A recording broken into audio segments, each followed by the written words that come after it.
Nearly a year into the new GameCube's lifetime, and Nintendo finally put out a sequel to one of their most critically acclaimed games, Super Mario 64. And I'm surprised it took them this long, but I guess maybe that time was spent thinking about how to add the Poltergust 3000 tech demo into the usual Super Mario challenges and wall jumping puzzles. It's obvious that Nintendo used Luigi's Mansion as a demo concept for other games, since FLUDD and the Poltergust are near exact replicas of each other, right down to being made by the same person.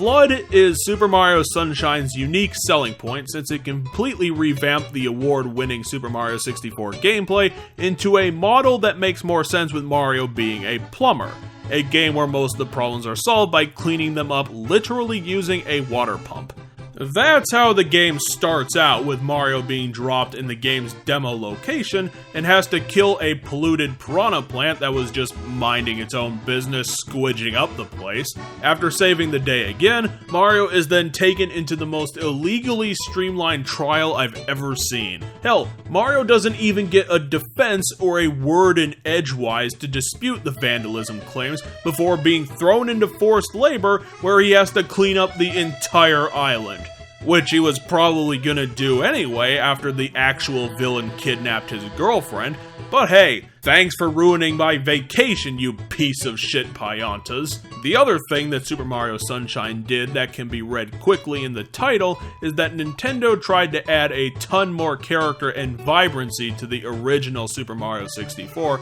and as we've seen from Metroid Other M, the effort put in is not always appreciated by the fans. The decision to give most of the characters actual dialogue and involving voice actor performances spectacularly backfired, as Nintendo's decision to do a more Saturday morning cartoonish hammy performance dripped down to even the core script. And the lines coming from Princess Peach make her sound like the world's biggest dumbass, and Bowser's lines sound like the most aloof of villains, and he's not really understanding what's going on at all. And here we come to one of the reasons Super Mario Sunshine's revamp bombed, is because it's a comedy game that isn't funny at all, and most of the interactions in the game feel forced, artificial, and amazingly cringeworthy. The idea to have the entire island hate on Mario specifically and be a complete ass to him from start to finish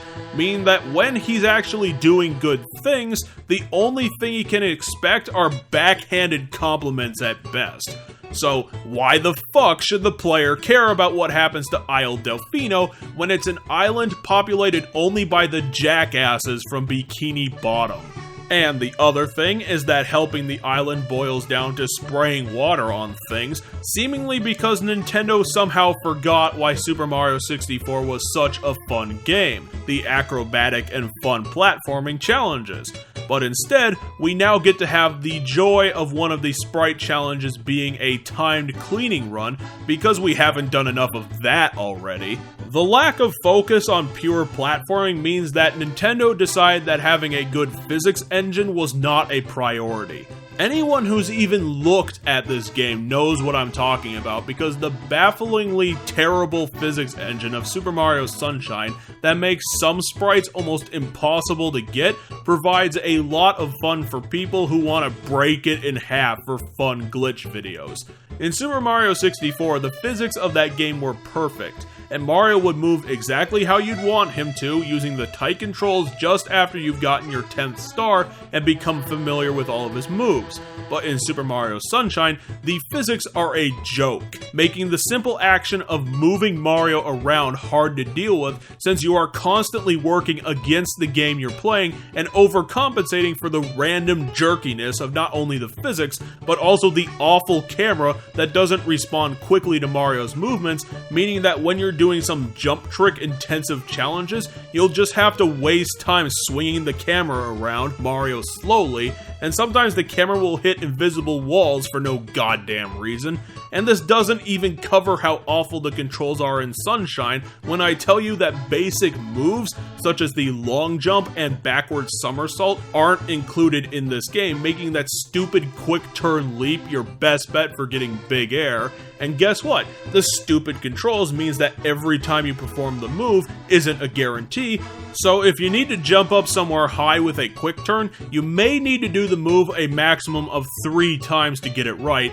which isn't something you need when you're dealing with harsh timed events like the secret 8 red coin sprites. What the game loses in moves not carried over from Super Mario 64, they try to return with FLUDD's hover and rocket modes, but they're so fiddly and time-consuming to use, along with the fact that when you need to precisely platform, they have a high rate of tossing you into an abyss for no good reason, that it ends up putting so many steps between Mario and a platform that could have been easily fixed if you'd just given me a goddamn backward somersault. And speaking of wasting my time, Super Mario Sunshine is one of those games that I absolutely refuse to even try 100%ing, because some of the challenges require such precise platforming that in sprites, like Yoshi's Fruit Adventure, you'll be kicking away around an hour just to get that one, and unlike Super Mario 64 where you get all your 120 stars from collecting stars, Nintendo thought it would be a great idea to replace some of the 120 shine sprites with blue coins that are hidden randomly around Isle Delfino, also for no good reason. All of the stars in Super Mario 64 at least gave you a hint as to where to find them, and only a handful of them were really dicky in where to get them, but that's more the rule in Super Mario Sunshine as the exception, as some of the sprites and the coins are hidden in random go fuck yourself areas, so there's not a lot of satisfaction in completing this embarrassing title, especially when all you get for doing so is a different end screen of Peach and Mario posing with all of those asshats from the island who up until 5 minutes ago were calling Mario the scourge of their paradise. The irony of Super Mario Sunshine is that Nintendo's attempt to add that uniqueness and vibrancy that it felt lacked in Super Mario 64 ended up only creating one of the most flat and creatively dull games I've ever seen. The problem is that most of the locations in Super Mario 64 were unique and involving because they took place in starkly different settings that gave you something new to look at around every corner. But in Super Mario Sunshine, since every location is just some different part of Isle Delfino, it ends up being the same location just redrawn 8 different times, and Isle Delfino isn't Shadow Moses Island, so it's not even remotely interesting to explore even during the game's first steps. And every location is filled with idiotic 2-sentence NPCs that it makes every place you go feel like it's stuffed to the brim full of the human personification of rubbish. Ultimately, Super Mario Sunshine is a remarkable embarrassment to the Mario series,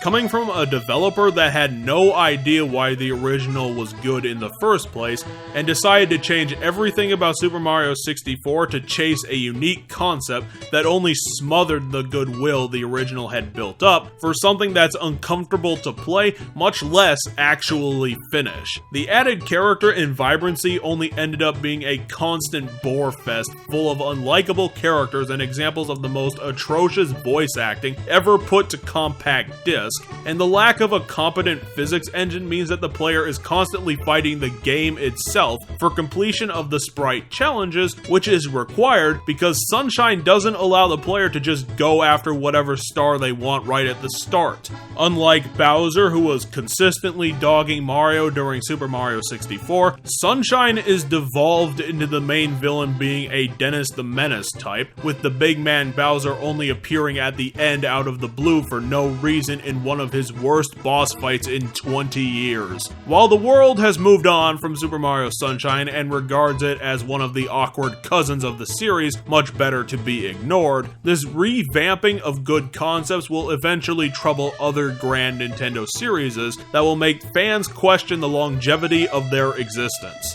An odd thing for Nintendo to not have grown out of. If you wonder why this review was more cutting than usual, it's because, for whatever reason, this game has managed to become worse through age than any other of our retro reviews, as the goodwill of its funny dialogue and physics has melted away to provoke nothing other than disappointed anger. And Super Mario Sunshine wasn't that good when it came out in the first place, so that's really saying something. Anyway, hopefully the mid-2000s age of the Mario series will manage to be less awful, but until then, I'll finish this up with a colorful final scoreboard.